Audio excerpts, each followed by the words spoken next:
Assalamualaikum warahmatullahi wabarakatuh. Selamat pagi anak-anak.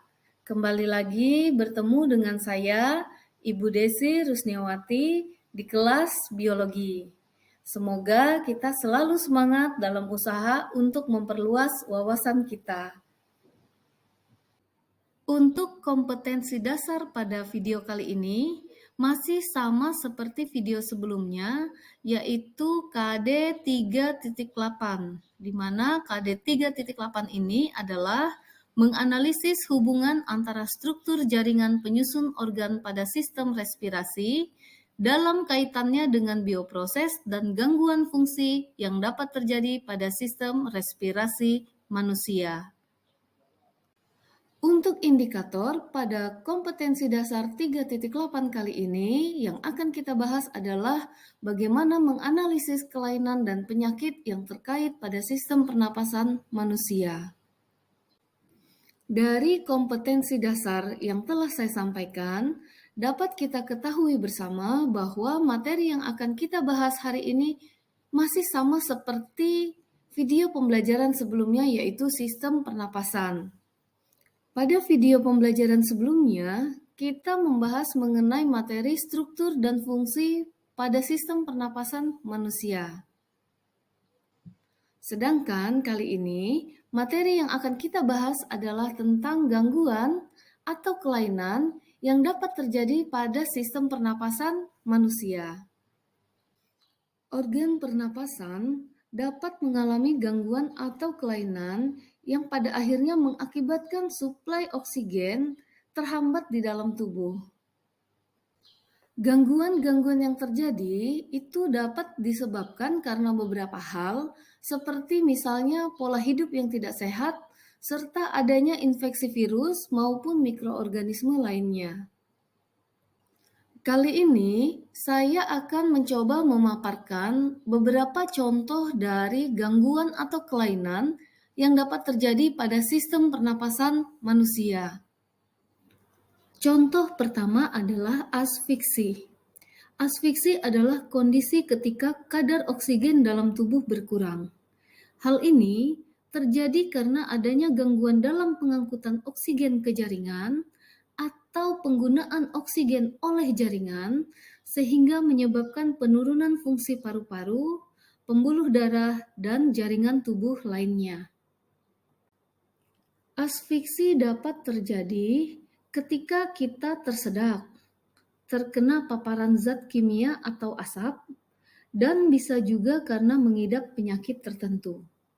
Bila hal ini terjadi, dapat menyebabkan hilangnya kesadaran, cedera otak, hingga bisa mengakibatkan kematian. Contoh selanjutnya adalah asidosis respiratorik. Asidosis respiratorik ini merupakan keadaan di mana terjadinya peningkatan kadar asam dalam tubuh dikarenakan paru-paru tidak mampu mengeluarkan cukup banyak karbon dioksida yang diproduksi oleh tubuh. Kelebihan karbon dioksida atau CO2 ini akan mengakibatkan kadar pH darah dan cairan tubuh lainnya menurun sehingga menjadi terlalu asam. Contoh selanjutnya adalah asma. Asma adalah penyakit akibat peradangan dalam saluran udara atau yang biasa disebut bronkus. Peradangan ini akhirnya membuat saluran pernafasan bengkak dan menjadi sangat sensitif. Bengkak yang terjadi pada saluran pernafasan mengakibatkan saluran pernafasan menjadi menyempit sehingga udara yang masuk ke paru-paru menjadi terbatas. Menurut laman Alo Dokter, walaupun penyebab asma belum diketahui secara pasti, ada beberapa hal yang kerap menjadi pemicu asma seperti alergen dalam bentuk asap rokok, kemudian debu, bulu hewan, udara yang dingin, infeksi virus, bahkan paparan zat kimia. Contoh lainnya adalah emfisema. Emfisema merupakan penyakit yang terjadi karena ketidaknormalan pada susunan dan fungsi alveolus. Gejala yang dialami oleh penderita emfisema diantaranya bisa sesak napas, batuk kronis, serta nafsu makan berkurang sehingga menyebabkan penurunan berat badan. Contoh selanjutnya adalah kanker paru. Menurut laman Alo Dokter, kanker paru merupakan kanker yang terbentuk di paru-paru. Kanker ini merupakan salah satu kanker yang umum terjadi di Indonesia dan menjadi penyebab pertama kematian akibat kanker pada pria dan penyebab kedua kematian akibat kanker pada wanita. Penyebab dari kanker paru menurut laman Halo Sehat yang pertama adalah kebiasaan merokok. Nah, hal ini tidak hanya dapat terjadi pada perokok aktif.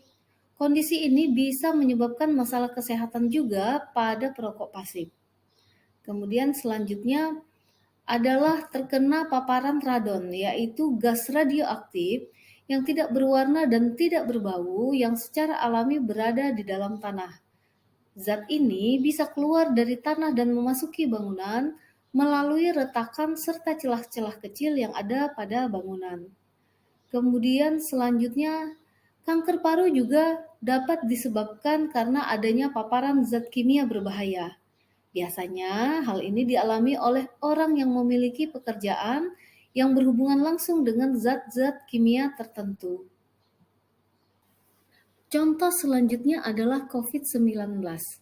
COVID-19 adalah penyakit akibat infeksi virus corona yang dapat menyebabkan gangguan sistem pernapasan dengan berbagai macam gejala. Awalnya diduga ditularkan dari hewan ke manusia. Setelah itu, diketahui bahwa infeksi ini juga bisa menular dari manusia ke manusia.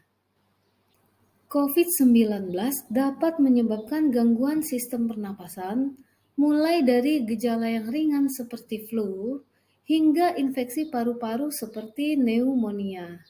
Penularannya bisa dengan cara yang pertama, tidak sengaja menghirup percikan ludah atau droplet yang keluar saat penderita COVID-19 bersin atau batuk.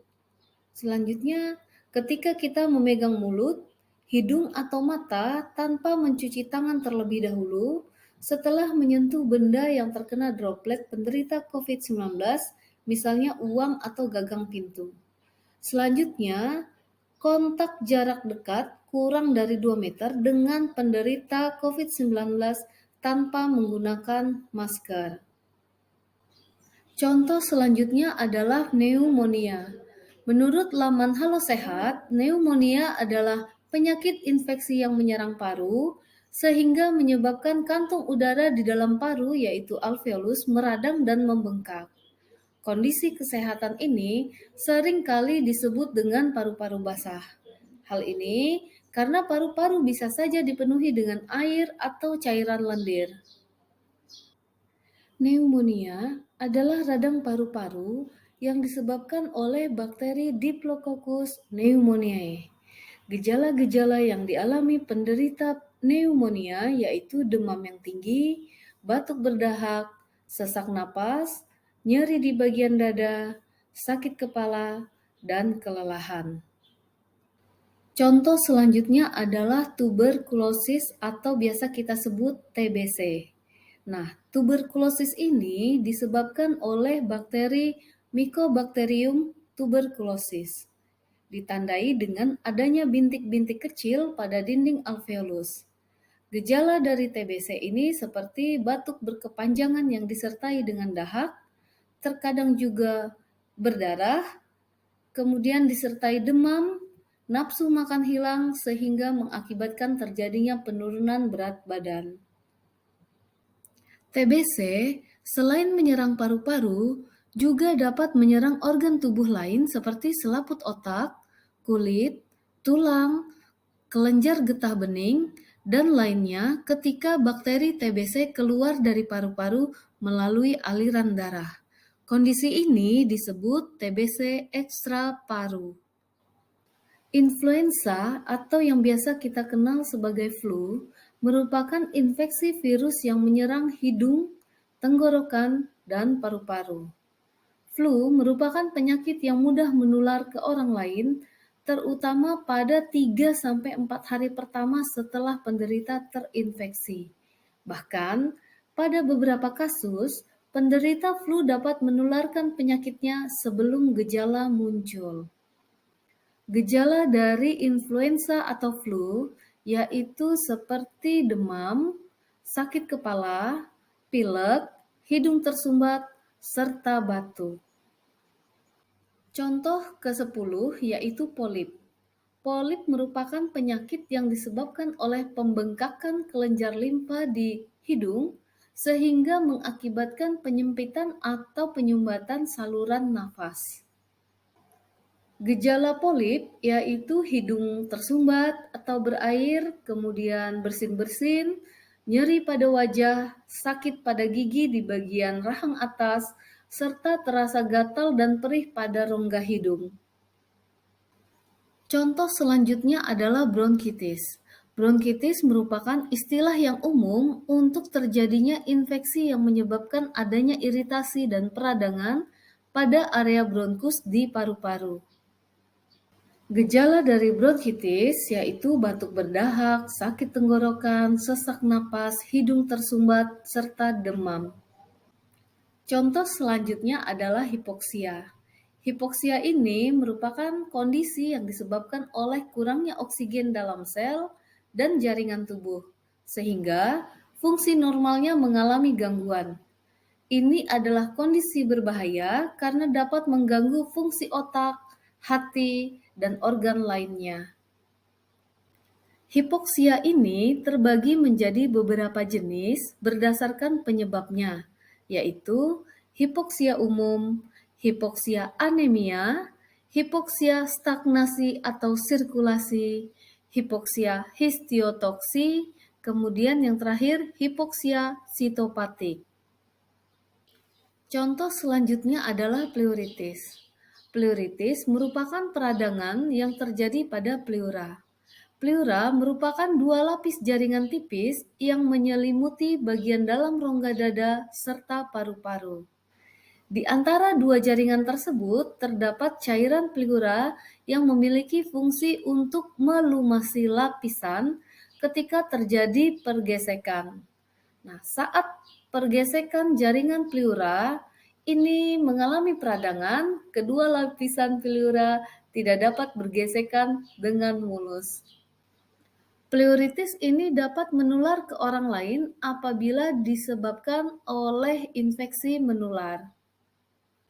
Contoh terakhir yang akan kita bahas adalah sianosis. Sianosis adalah kondisi tubuh yang membiru akibat rendahnya kandungan oksigen di dalam darah. Kondisi ini umumnya terjadi karena kelainan jantung atau penyakit paru-paru yang berkembang secara perlahan. Kadar oksigen yang rendah membuat darah menjadi berwarna kebiruan, sehingga orang yang mengalami sianosis tubuhnya tampak membiru. Berdasarkan tipenya, sianosis ini dapat dibagi menjadi 4 jenis. Yang pertama, akrosianosis, selanjutnya sianosis sentral, kemudian sianosis perifer, yang terakhir sianosis diferensial. Demikian 14 contoh penyakit, gangguan atau kelainan yang terjadi pada sistem pernapasan manusia. Namun, selain ke-14 contoh penyakit, gangguan atau kelainan yang terjadi pada sistem pernapasan manusia yang telah kita bahas tersebut, masih banyak contoh lainnya seperti laringitis, rinitis, sinusitis, faringitis, dan adenoid. Jangan lupa, selain menggunakan video ini, gunakan juga berbagai sumber lainnya untuk memperluas wawasan kita mengenai berbagai hal di dunia ini. Sekian video pembelajaran kita kali ini. Semoga video ini dapat bermanfaat untuk menambah wawasan.